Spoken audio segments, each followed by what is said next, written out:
أما بعد فإن أصدق الحديث كتاب الله وخير الهدي هدي محمد صلى الله عليه وسلم وشر الأمور محدثاتها وكل محدثة بدعة وكل بدعة ضلالة وكل ضلالة في النار. أيها المسلمون عباد الله، أوصيكم ونفسي بالتقوى الله فإن خير الزاد التقوى. My dear brothers and sisters in Islam, in today's khutbah, inshallah tabaraka wa ta'ala, we are going to take a journey in the book of Allah subhanahu wa ta'ala to reflect on a few verses. But before we do so, I want to ask you two questions that each of you will answer to himself. Do you really want Allah to forgive you? Do you want His maghfirah? And the second question is, do you really want the Jannah? Now I want you to pay attention to the key word in the question, because of course everybody said to himself, yes. But if you were to highlight the key word, which is really, do you really want the maghfirah, the forgiveness of Allah and His Jannah? Really? Because now you need to look at your actions, because actions speak louder than words. All your actions, the actions of somebody who is striving to get the maghfirah, the forgiveness of Allah, are your actions somebody who is striving to get to the Jannah. The reality of really is a scary reality for a lot of us. Nevertheless, so we can be successful, so we can get the maghfirah, the forgiveness of Allah and His Jannah, inshallah, we're going to mention the command of Allah subhanahu wa ta'ala and how we can do that. In Surah Ali Imran chapter 3, Allah subhanahu wa ta'ala says to us in verse 133, وَسَارِعُوا إِلَى مَغْفِرَةٍ مِّن رَبِّكُمْ وَجَنَّةٍ عَرْضُهَا السَّمَاوَاتُ وَالْأَرْضُ أُعِدَّتْ لِلْمُتَّقِينَ. And race to the maghfirah, the forgiveness of your Lord and His Jannah that is as vast as the heavens and the earth. It has been created for the muttaqeen, for those who are pious and have fear of Allah.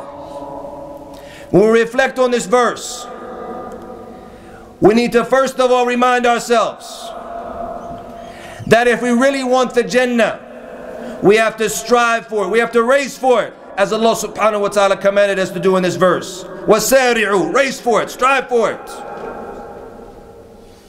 And we know that the Jannah, it's not going to be something easy. It's something you have to work for. The Prophet sallallahu alaihi wasallam made that very clear to us when he told us that the Jannah has been surrounded by al-makarih, by the difficulties, by some things you might dislike. Jannah has been surrounded by these things. وَحُفَّتِ النَّارِ بِالشَّهَوَاتِ. And the hellfire has been surrounded by the lust and the desires.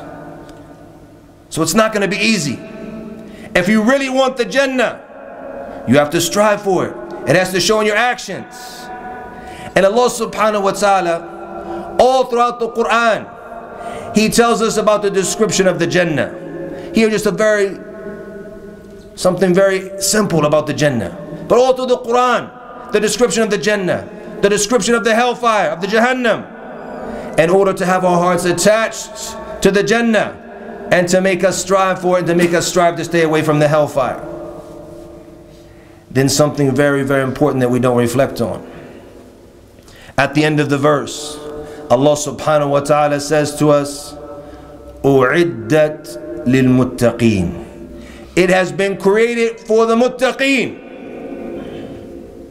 those who fear Allah, those who have taqwa. And here we need to sit and ask ourselves another question. Because when we read the Qur'an like we're supposed to, we need to reflect on its meanings. We need to sit and ask ourselves, when Allah tells us, "Uddat lil-muttaqeen," it's been created for those who fear Allah. Are we honestly from the muttaqeen? Do we deserve Jannah? Once again, we look at our actions. The scholars of Islam said the taqwa, أن تجعل بينك وبين عذاب الله وقاية, to put a barrier between yourself and the punishment of Allah. Look at your actions. With your actions, have you put this barrier between yourself and between the punishment of Allah subhanahu wa ta'ala or not? If not, constantly remind yourself that the Jannah has been created for the muttaqeen. If you're not from them, is the Jannah for you? Who are the muttaqeen? What are some of their characteristics? Allah subhanahu wa ta'ala continues in the next verse. الَّذِينَ يُنْفِقُونَ فِي السَّرَّاءِ وَالضَّرَّاءِ وَالْكَاذِمِينَ الْغَيْظَ وَالْعَافِينَ عَنِ النَّاسِ وَاللَّهُ يُحِبُّ الْمُحْسِنِينَ. And those who give at the time of ease and the time of difficulty, and those who restrain their anger, and those who forgive the others, and verily Allah loves the doers of good. The ones who give at the time of ease and difficulty, because it's easy to give at the time of ease when you have money, but when the times are rough and the ummah needs money, the masjid needs money, your brothers in Syria need money, wherever it is, the ummah's in need. It's difficult, we don't have that much money. That's when it becomes difficult. That's the true test. And that's why the Prophet ﷺ said, As-sadaqatu burhan. That the sadaqah is burhan. It's evidence of your iman. Allah subhanahu wa ta'ala told us, لَن تَنَالُوا الْبِرَّ حَتَّى تُنْفِقُوا مِمَّا تُحِبُّونَ.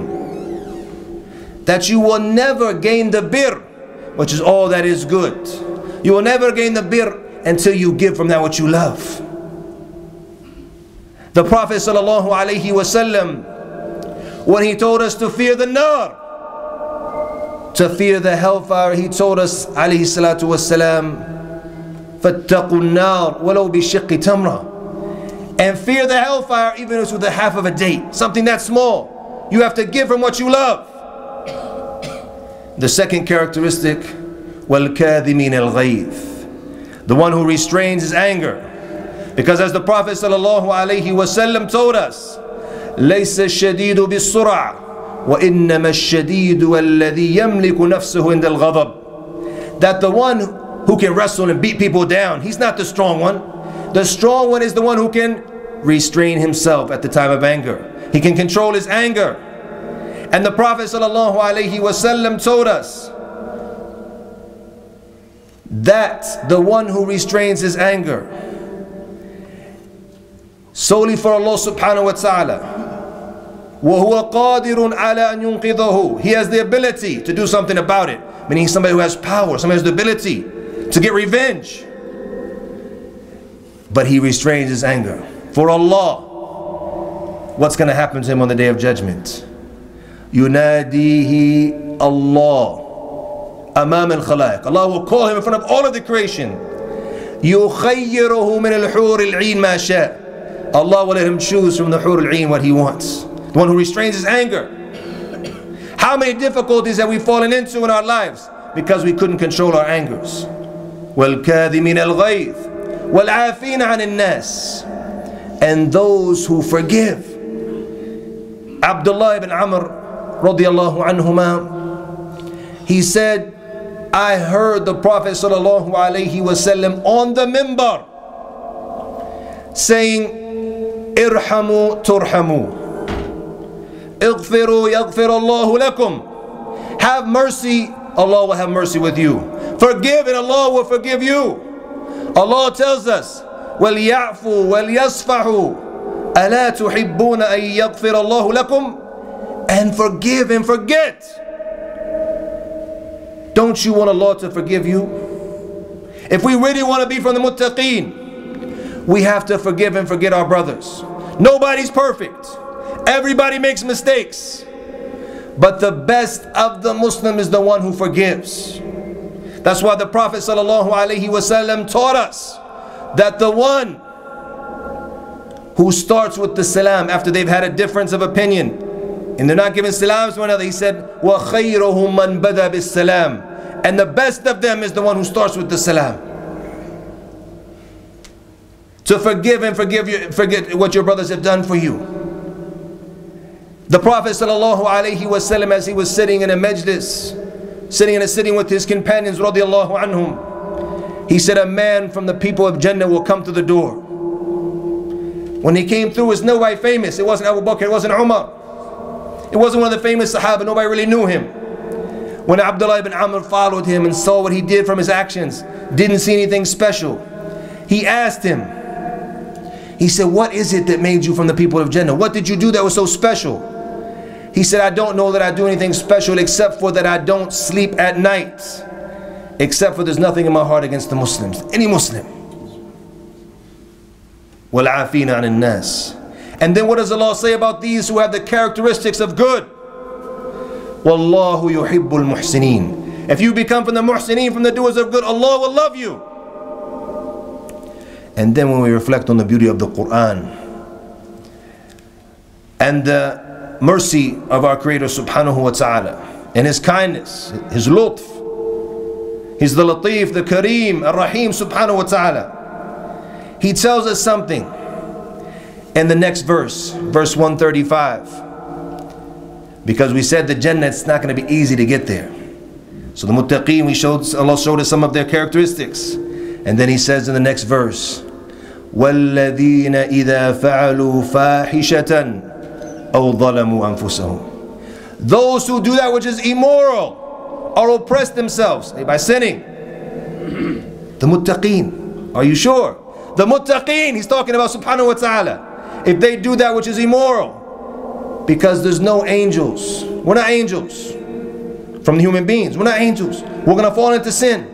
The Prophet ﷺ told us very clearly, كُلُّ بَنِي آدَمُ خَطَّاءٌ وَخَيْرُ الْخَطَّائِينَ التَّوَّابُونَ. All of the children of Adam make mistakes, but the best of those who make the mistakes are those who are constantly repenting. So even the Muttaqeen are going to fall into that which is sinful. They're going to have shortcomings. But the difference between the Muttaqeen and between the others, pay attention to the rest of the verse. وَالَّذِينَ إِذَا فَعَلُوا فَاحِشَةً أَوْ ظَلَمُوا أَنفُسَهُم. What do they do now? They've oppressed themselves. They've done that which is immoral. First step, ذَكَرَ اللَّهِ. They remember Allah subhanahu wa ta'ala. Because he has the taqwa. He fell into the trap of shaitan. But the taqwa makes him remember Allah immediately.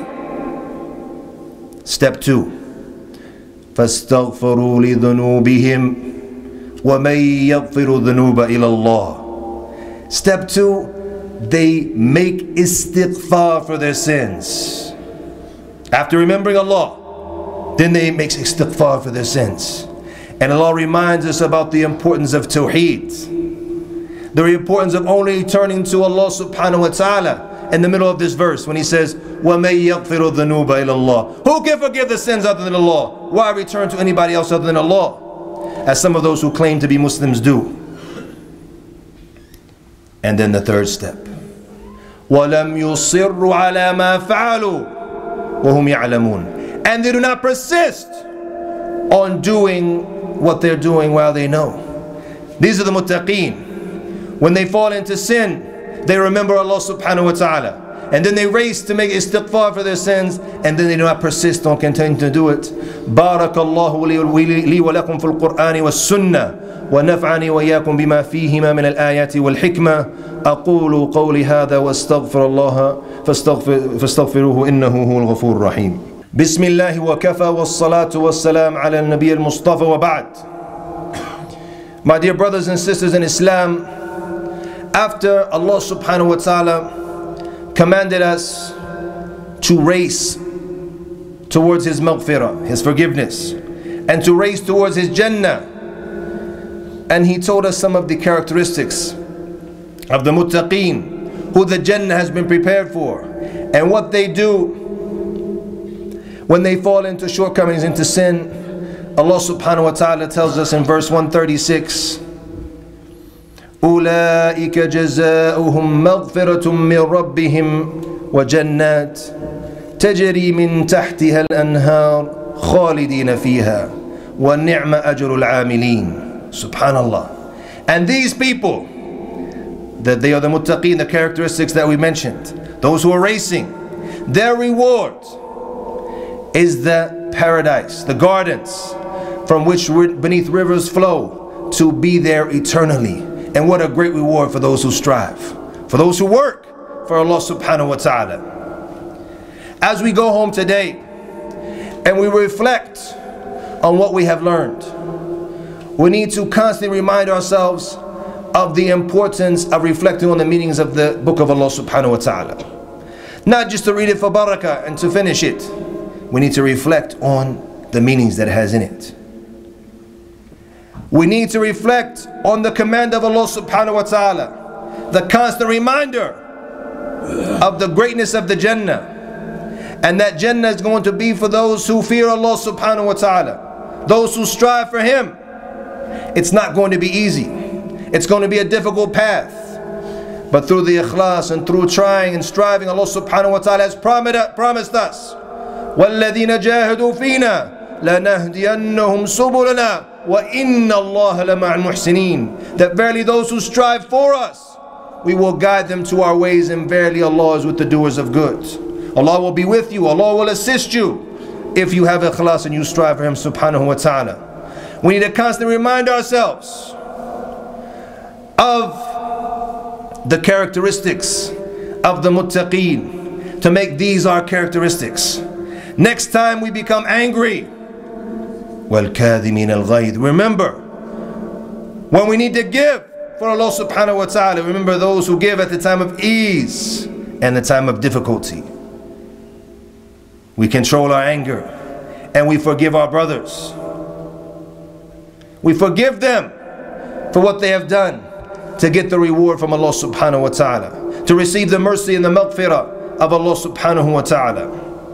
ثم اعلموا رحمني الله وإياكم أن الله قد أمركم بأمر بدأ به بنفسه ثم ثنى بملائكته الكرام فقال عز وجل إن الله وملائكته يصلون على النبي يا أيها الذين آمنوا صلوا عليه وسلموا تسليما ويقول النبي صلى الله عليه وسلم من صلى علي بواحدة صلى الله عليها بعشرة اللهم صل وسلم وبارك وانعم على نبينا محمد وارض اللهم عن الخلفاء الراشدين أبي بكر وعمر وعثمان وعلي وعن سائر الصحابة أجمعين.